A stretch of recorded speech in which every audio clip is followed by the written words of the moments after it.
So thanks for this question. I'm going to answer it in two parts. So because I know you were interested in finding a bit more about laser therapy and also stem cell treatment. So I'll answer the laser first of all.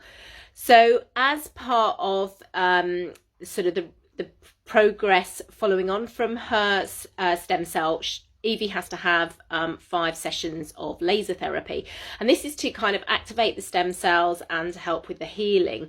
And basically what laser does is it obviously works on particular wavelengths of light, and it kind of recharges cells. So if you think of a cell like an empty battery, the laser is energizing that battery, it's recharging that battery so that it can go about its normal process.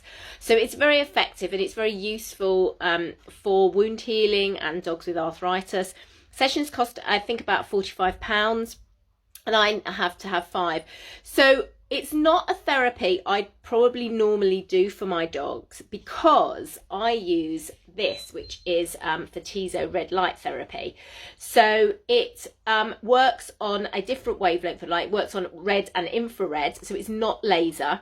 It's a little handheld unit that you can use at home on your dogs, and I use this on Evie every day over where she's got arthritis, and also on my other boy Maz, and I'm using this over the areas that she's had the stem cell implantation, so in addition to the laser.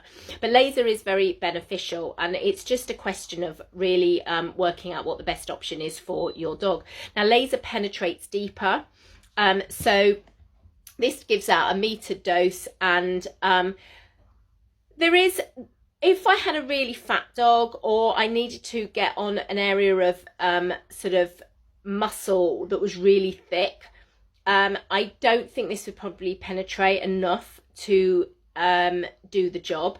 But for most cases with dogs, you're going in the joint, my dogs are all quite athletic, this really works very well. And it works out much cheaper because it's a handheld unit you have at home. I actually sell those, so little plugs. If you want a discount, just drop me a message. But otherwise, laser's really good. And people do use laser for acupuncture as well. So I've got a friend who's a vet. She does acupuncture, and she actually uses laser instead of needles, which is obviously very useful because the dogs don't have to have needles put into them instead.